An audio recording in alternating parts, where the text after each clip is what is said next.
This class we're going to continue with anemias, and we are basically looking at questions. A 19-year-old male presents with a 2-month history of weakness, fatigue, intermittent fever, epistaxis. He was previously well with no history of illness. On examination, he is pale, febrile, mild hepatosplenomegaly, and gum hypertrophy. Full blood count shows a total white cell count of 1.5, and we can see this is below normal because the normal is 4 to 10 times 10 to the power 9. So it's 6 is supposed to be power 9. Hemoglobin is 4.2, which is also low. So white blood cells low, hemoglobin low, and then platelets 24. The normal is 150. That is also low. So all the three types of blood cells are low. The first question we have, give the interpretation. Give an interpretation of the full blood count result. So here the interpretation is we have got low white blood cells, we have got low red blood cells, and then we have got low platelets. And we know low white blood cells, this is leukopenia, and then low white red blood cells, that is anemia, low platelets, that is a thrombocytopenia. So that's the interpretation. All the blood cells are low. And then B say, so what is that condition where you have got leukopenia, anemia, thrombocytopenia? So basically this is known as pancytopenia. All the red blood cells are low. What is the term used to describe the total white cell count in this patient? So I've just said that the total white cell count is low, so that is leukopenia. Give two causes of a low total white cell count. What can cause a decrease in the number of white blood cells? So a condition, one cause of pancytopenia is aplastic anemia. So that is a bone marrow disorder. So we can have bone marrow disorders. Examples we can mention is aplastic anemia. Besides aplastic anemia, in leukemias, a condition where you have got elevated, so in leukemias we can also have a low total white cell count. Total white cell count. That is because in some forms of leukemias, you have like acute leukemias, you have got the blast cells which are malignant, or not just the blast cell, there's accumulation of blast cells, immature cells. So what happens that there's a malignancy, there's a cancer of the white blood cells. So that can decrease the total level of white blood cells. So bone marrow disorders. Second type that can decrease, second cause of decreased total white blood cell count can be infections. For example, HIV infection. In HIV, what happens is that there's a reduction or the destruction of the CD4 T cells. So those are types of white blood cells, and so there's going to be a decrease in the white blood cells, because in infection what happens that you are destroying the T cells because they are the ones that fight the infection. So if there is a decrease in the in these cells that fight infections, it means that even the total white blood cells will be able to decrease, right? You also have some medications that you can give that to be able to decrease the white blood cells, destroying them. What could the explanation be for the intermittent fever in this patient? So why does this patient have this fever? Now remember, there's a decrease in the number of white blood cells. So the decrease in the number of white blood cells will make someone to be susceptible to infections, and such can be able to cause a fever. So infections can cause a fever. Okay. And then what could explain the epistaxis in this patient? Epistaxis is bleeding in the nose.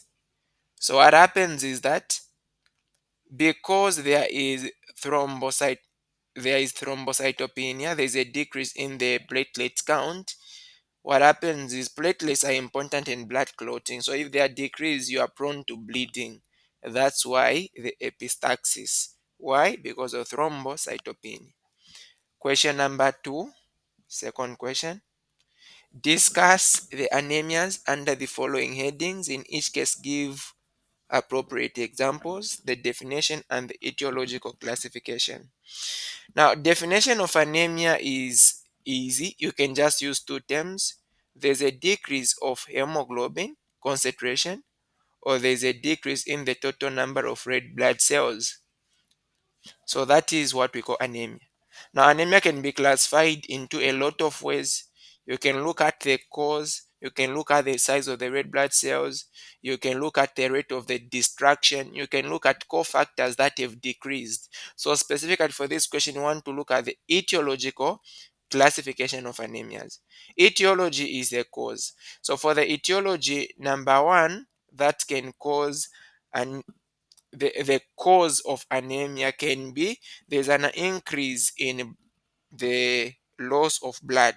So we have got anemia due to blood loss.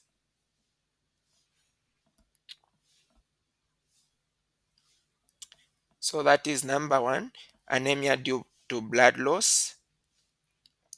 The second cause of anemia can be, when you are losing blood, there's going to be a decrease in volume, right? And that's anemia. And then there's also anemia due to defective blood formation. You are not forming blood properly or blood cells, so anemia due to defective blood formation.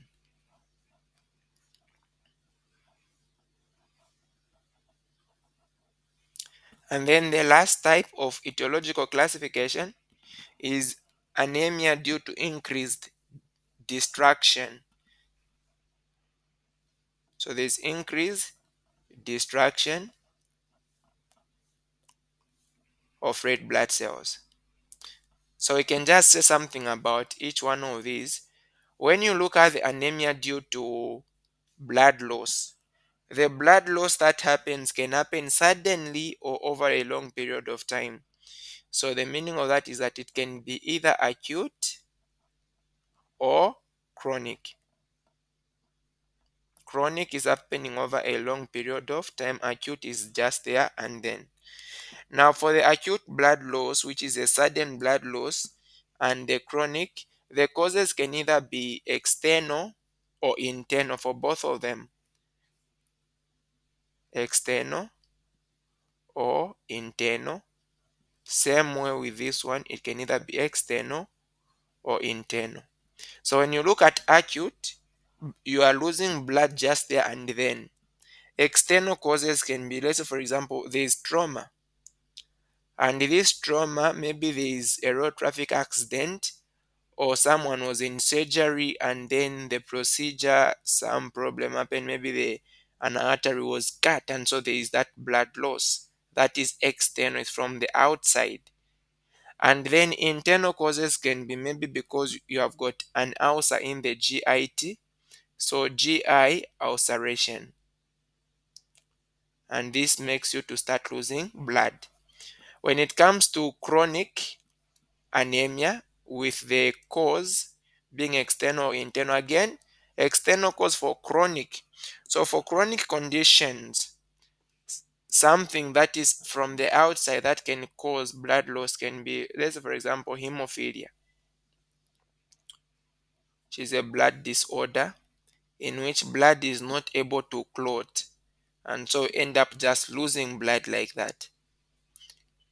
It can be a problem due to clotting factors like 8 and 9.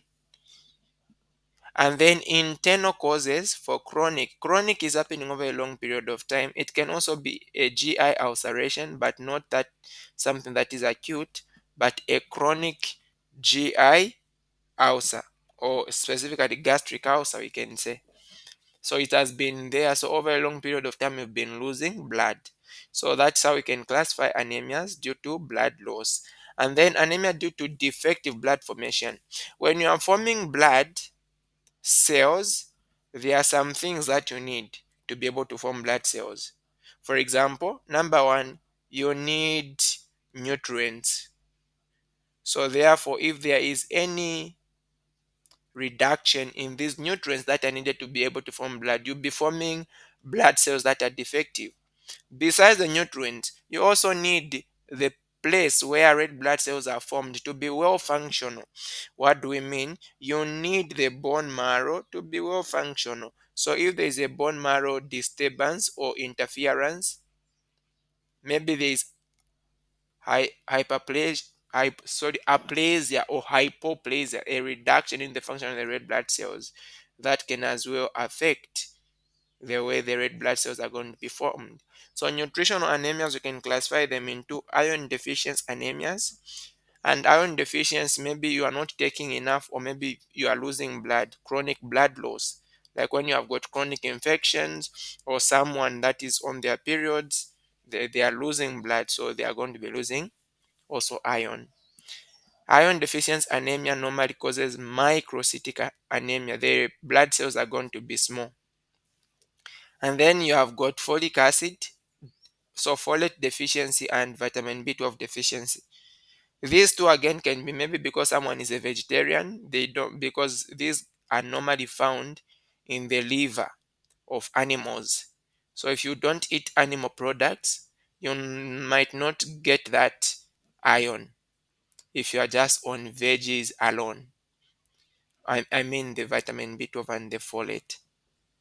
Another problem, let's say for example, when it comes to vitamin B12 deficiency, can be pernicious anemia. Because for vitamin B12 to be absorbed, you need the intrinsic factor, which comes from the stomach. So if you have got an autoimmune disorder in which there is a distraction to the parietal cells which produce intrinsic factor, what that means is that there's not going to be any absorption of vitamin B12. And so what does that cause? That causes failure to have the vitamin B12. Besides that, you also have infection with the fish tapeworm, which is also known as Diphyllobothrium latum, which is actually the biggest tapeworm. It reaches up to like over 10 meters. You can think of a worm that will be in your body to 10 meters. So that will be taking up the vitamin B12, and so it will deprive the body of the vitamin B12. For folate, you can also have infection with what is known as tropical sprue. That can as well be taking up the folate, and then you are going to lack the folate yourself. Besides that, in physiological conditions like when someone is pregnant, because for the pregnant they need folate for the child, for the neural tube to be able to develop, so they need an excess amount of folate in that condition, so they can as well have low folate, which can lead to anemia. So these are some of the situations in which you can have nutritional anemias. For bone marrow interference, what can happen is some toxic agents, for example, radiations, x-rays. Also, if someone has got syphilis, what happens is that there is a syphilis toxin that can as well cause aplasia to the bone marrow. Besides that, infections, like for example, renal diseases, cancers, or even just where there is a replacement of the normal hematopoietic stem cells of the bone marrow with fibrous tissue, that can as well lead to reduction in the production of these blood cells. Okay. For example, what happens in aplastic anemia is you are going to see bone marrow has been replaced with fibrous tissue and fat. So you can't form red blood cells like that. You can't form platelets. You can't form white blood cells. That leads to anemia. And of course, in this condition, pancytopenia when it comes to aplastic anemia. And then anemia due to increased destruction of red blood cells. Why are the red blood cells being destroyed? It can either be due to intrinsic defects in red blood cells or extrinsic.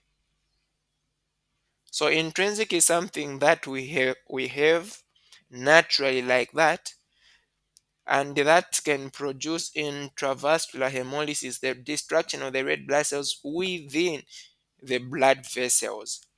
And the problem is congenital. That's why I say the intrinsic is happening within the blood vessels, the destruction of the red blood cells. Maybe it's something congenital. You are born like that.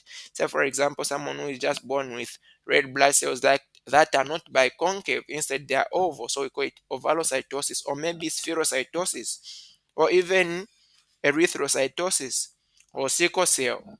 So all those, when the blood cells are flowing through the small capillaries, they are going to be destroyed. And when they go, some of them, as they are going to the spleen will recognize the abnormal shape and then destroy them. That is why in these conditions, increased destruction of red blood cells, we also call these as hemolytic anemias. So the spleen is going to be big. So there's going to be splenomegaly. Why? Because it's the spleen which destroys these blood cells. The extrinsic causes of the destruction of red blood cells can be extrinsic, means from the outside. It's not happening within the blood. It's not the problem with the red blood cells themselves. So, for example, if someone has got malaria, let's plasmodium. In the life cycle of plasmodium, what happens is that when the mosquito bites a person, the mosquito is going to release sporozoites, which is a stage in the life cycle of the plasmodium parasite. This parasite is going to go to the liver, destroy the cells there, and then it will go into blood to start entering the red blood cells and cause them to rupture. So as they are rupturing, you are decreasing them in number. That's why there's also going to be these fevers in in malaria. So that as well is going to cause anemia. Besides that, besides conditions like malaria, even chemicals that you use for different things. For example, just the drugs used to treat anemia, like the quinines, those can as well lead to the destruction of red blood cells. So, in a case where someone has got malaria, you don't know if the cause for the anemia in malaria is because of the parasite or it is because of the drugs that you are using. But you can, of course, perform some tests to be able to tell which one is which. Okay. So that is the classification, etiological classification of anemias. Next question. A 25-year-old female presents with fever, easy fatigability, and menorrhagia. She had completed a cycle of radiotherapy 2 weeks earlier for breast cancer. A full blood count showed HB 4.5, that's low. MCV is the mean corpuscular volume. That tells us the size of the red blood cells. That's normal, so meaning the size is normal. And then the platelets is 18, that's low. White blood cell count is 1.9, that is also low. So all the blood cells are low. Bone marrow biopsy shows cellularity of 15%, the normal being 45 to 75. So there's a reduction in the number of cells in the bone marrow. And then there's no evidence of any cancer, malignancy. What is your provisional diagnosis? So a condition where there's a reduction in all the types of cells, white blood cells, red blood cells, and the platelets. But it's not a cancer. This can be aplastic anemia.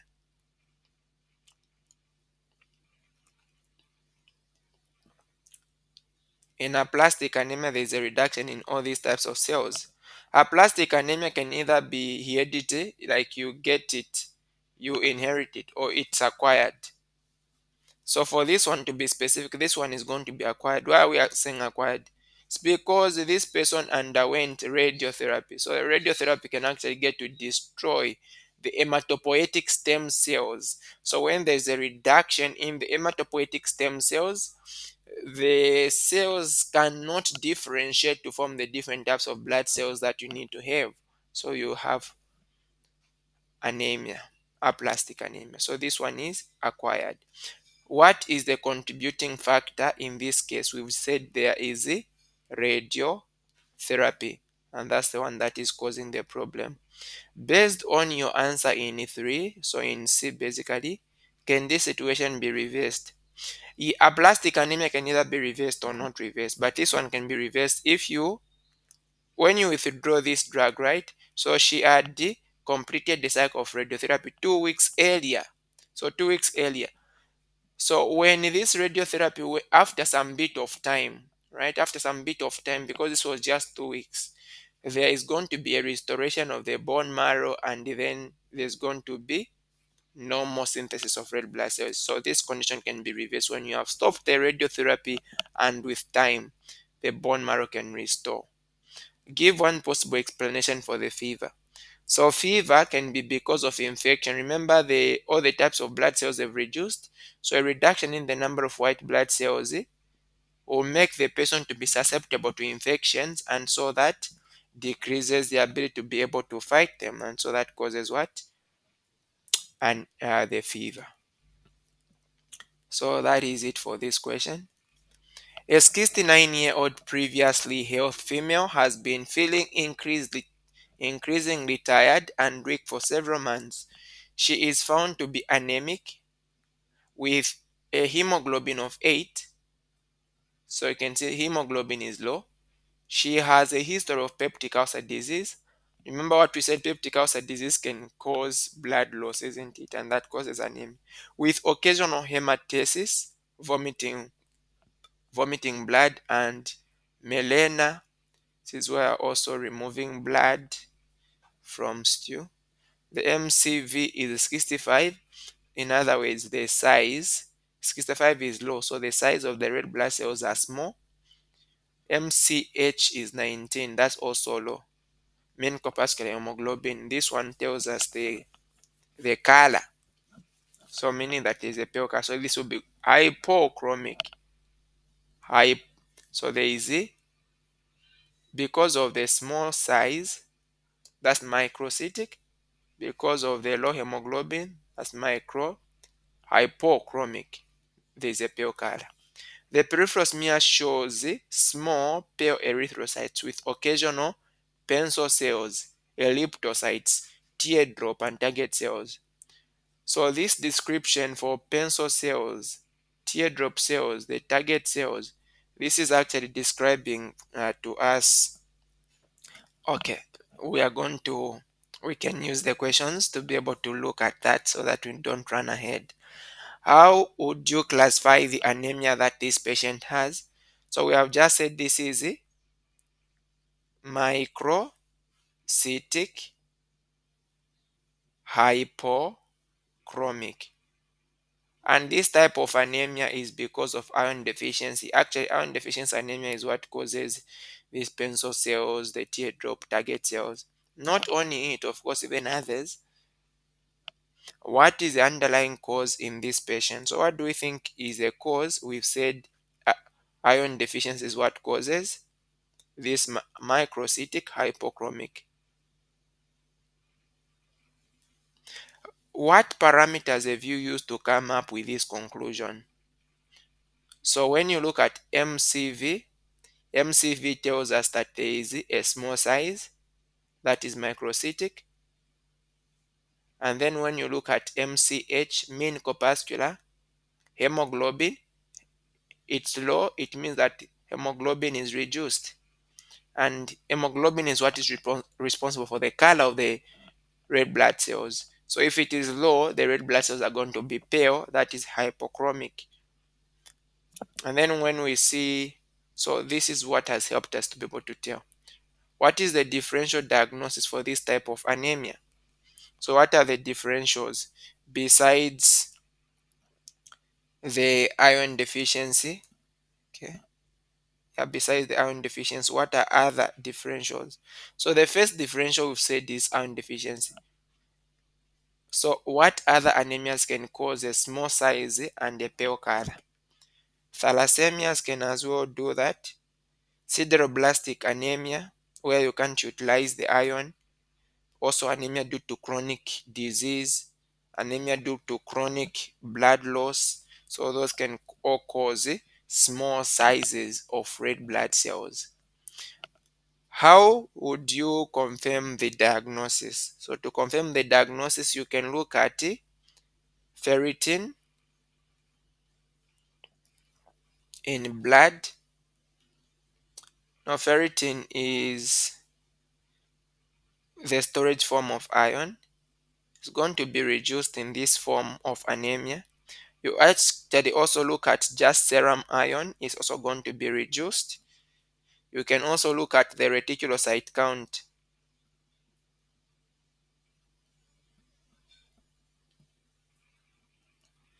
So the reticulocyte count, you are trying to see what the body is trying to do about it, because when there is anemia, the body is going to respond by making more red blood cells. That is a response, especially in hemolytic anemias. The reticulocyte count increases. Why? Because the body is trying to compensate for the destruction of the red blood cells. And specifically from hemolytic anemias, you are going to have these reticulocytes increasing. Reticulocytes are the immature red blood cells which have not yet fully developed. So you are looking at the reticulocyte count just to assess what the bone marrow is doing, the response of the bone marrow. You can as well get to look at, you can use an endoscopy. You want to identify the source of the GI bleeding, because we've been told that this patient is has got peptic ulcers. Now, peptic ulcers can either be duodenal ulcers or they can be gastric ulcers. So I want to do an endoscopy to see where the problem is in the GIT. So those are some of the things that we're able to do. And here we end for these questions on anemias. Thank you so much for watching. Please don't forget to subscribe to our YouTube channel. Thank you so much.